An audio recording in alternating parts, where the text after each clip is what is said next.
So let's get things out the way straight away. We are talking about Spider-Man 2. Not so much the game itself, but there's lots to get through today as PlayStation fans lose their goddamn mind. Yes, I sound different because, you guessed it, I am, once again, ill. I go out once for a function in probably about 3 months, and what do I get in return? I get the cold or a flu.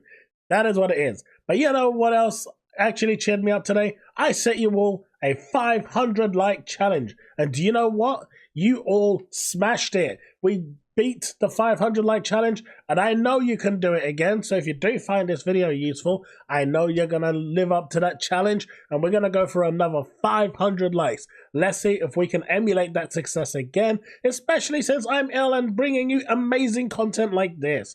So what are we talking about exactly? Well, let's first take a step back and go a little bit back to the Starfield days, when Starfield launched and it was getting the 4s and the 5s and the 7s and the 6s, and Xbox fans were genuinely upset because they believed reviewers were review bombing the game. I believe it, you believe it, everyone believes it except for those that are outside of the Xbox ecosystem, because as you know, it gets clicks. But when it comes to PlayStation games, you don't generally get that. Maybe it's because of the quality, maybe it's because of the blank checks, who knows? But either way, we went through this situation and everyone was criticizing Xbox fans for basically calling out, like the likes of IGN, Eurogamer, you name it, and people were saying, it's just their opinion. It's just their review. Everyone is entitled to their opinion. Just because you liked a game, they might not like it and they give it a bad review. I mean, we had the IGN review where the guy didn't even know what the skill tree was before reviewing it. You had Metro who decided to give it a 6 out of 10 even though they were enjoying it. You had Gym Station giving it a 4 without even playing the game. You had Mr. Pronouns criticizing the game and then going and playing Baldur's Gate 3. But there was no review bombing going on there, and Xbox fans were unjustified in doing what they did. They shouldn't have been vocal and shouldn't have called out the hypocrisy. That is what they want you to know, right? But then we come to this. And as we can see here, only good games. Oh my god, there's always one person literally got only one fun bug after 10 hours. Just because you only got one fun bug after 10 hours doesn't mean everyone else is. My PS5 desynced the freaking audio on the whole machine because of Spider-Man. I was streaming it live on the Saturday and I had to restart my whole machine to fix it. I had missions that couldn't complete. This is post-patch. I had web swinging that just wasn't responding. People could see it on stream. I wasn't bullshitting. It was actually happening. Truth be told, the crazy bugs I'm seeing, I didn't see. But the ones that I did have caused a bit of inconvenience for me, especially the desyncing of the audio.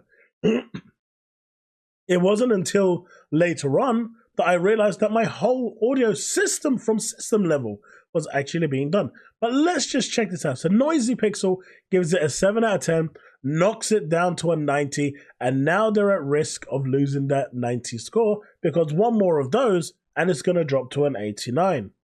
Of course, as soon as it's a PlayStation game, it's no longer about, oh, if they have, it's their review, they have a right to their opinion. That goes all out the window, folks. This is a PlayStation game. That doesn't apply here. They gave Starfield a 9 out of 10, which is so much more buggy. I've experienced 2 bugs in Starfield in 50 hours. The adoring fan standing on a chair and Sarah standing inside a table. That is it. That is it. No other bug. Okay, there was one more, but that was self-induced. I actually tried to get into an area that I couldn't, and I managed to squeeze in and I couldn't get out. But I'm not going to count that because the game pretty much told me not to go in there. I spent 15 minutes trying to get in there. That's a me problem and not a game problem. If I'm stupid, that's on me, right? Noisy Pixel, fix this BS. But what happened to all the, it's their opinion, you gotta respect it. They don't have to like what you're liking. This clown gave Star Wars Survivor a 95 broken at release and Lords of the Fallen at 85. Oh my god, talk about the consistency. It seems personal for clicks. Oh, but when it was we talking about Starfield, it wasn't personal for clicks now, was it? It was their opinion. But when it comes to a PlayStation game, it's personal. It's for the clicks. And look at it. And they're still referring to Starfield. Like this game lives rent-free in their heads. It's unbelievable. Man, my voice, I don't know if it sounds good or bad like this, but I'm kind of digging it. Yes, because your experience is going to be exactly what everyone else experiences. 133 critic score, only 7 out of 10. Make it make sense. It doesn't matter. Like, I can tell you, but I can't tell you because I'm legally bound by an NDA as to why those 133 didn't talk about bugs. Don't worry, Sony won't be sending then any other copy ever again. That is probably true, and based on what I just said, it might be true as well. I've had maybe 2, but nothing that broke the experience. Funny how people are just rooting for others to fail, ignoring a fun gameplay loop. Hey, everyone did the same thing for Starfield, right? And everyone did the same thing for Forza Motorsport 8. At the end of the day, it is what it is, right? I know D-Batch is out there right now going from full Xbox to Central. He's pretty much where I'm at in this situation, and he says that 2 wrongs don't make a right. I've watched his video. I was thinking about actually talking about that video because he does make some valid points and some not so valid points, but I'll see.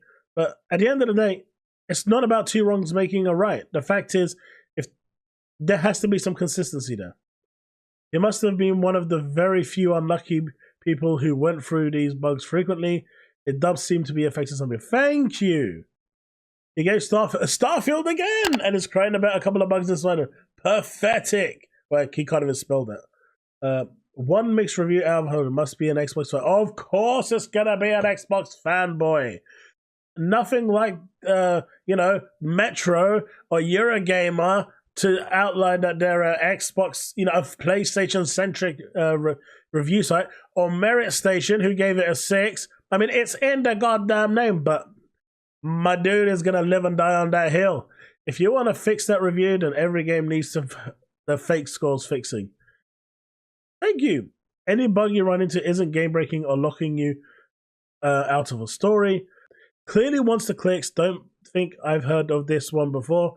Is it a new site? No, Noisy Pixel have been here for a goddamn age. They've been here for a long time. But of course, it's for the clicks. But when 4 out of 10 Gym Station came along, that wasn't for clicks. Eurogamer turning around and saying, we decided before giving Starfield a review, before playing Starfield, that we were going to give it a 6. That wasn't for clicks. Hey, GameSpot going, hey guys, we gave it a 7 too, like IGN, come and click us too. They literally were advertising you to go and click them. But, that wasn't for clicks, was it? I mean, IGN right now, for the 12th time, has posted that Elder Scrolls 6 is not coming to PlayStation 5. 12th time! That's not for clicks, is it? Or to incite any form of outrage. I have gotten quite a few bugs personally, especially during that beginning sequence. The only bug I had was the PS5 dashboard taking a day to tell me my actual playtime, 32 hours. Other games, there are much less reviews, but for PlayStation games, they keep on counting reviews. This will make it fall below 90. It's not even that buggy. Stop giving attention to these people. This is exactly what they want. Let them disappear into nothingness.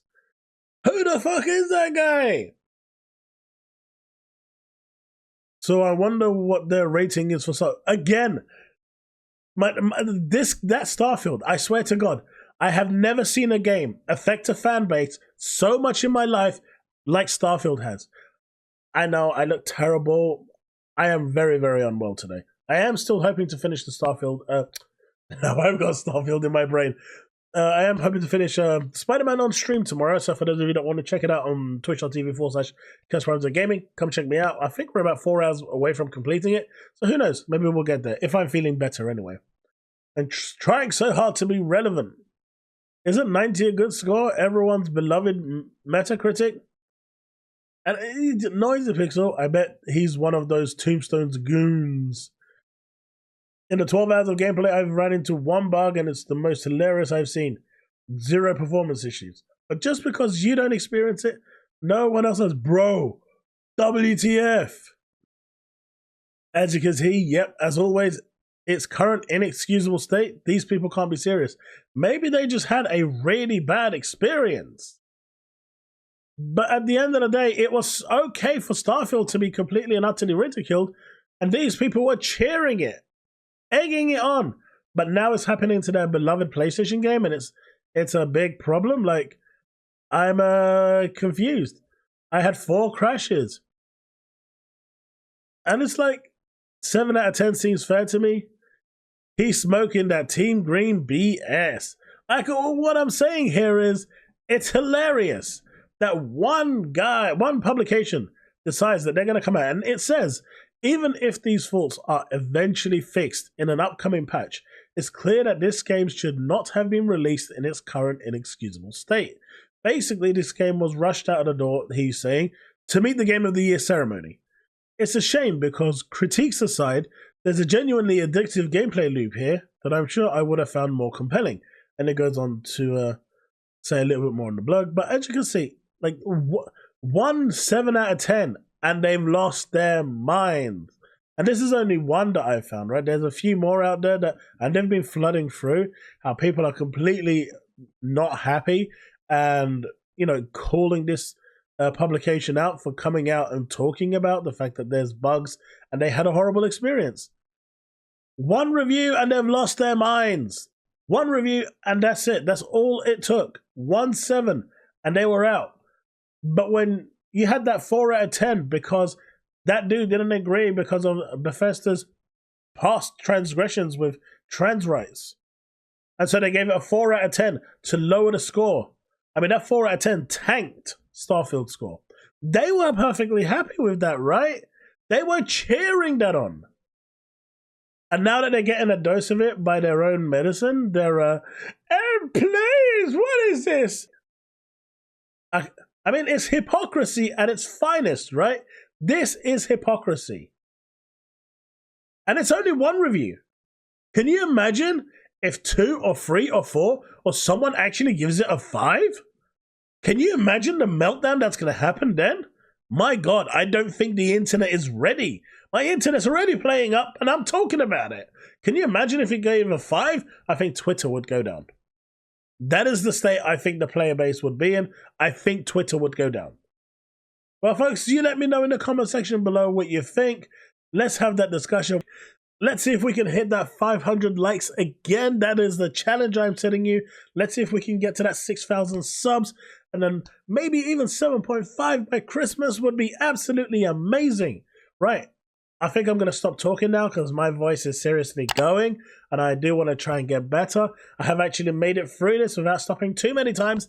And I'm happy about that. So, love to see your views, your thoughts in the comment section below. I will see you in the next one. Remain legend.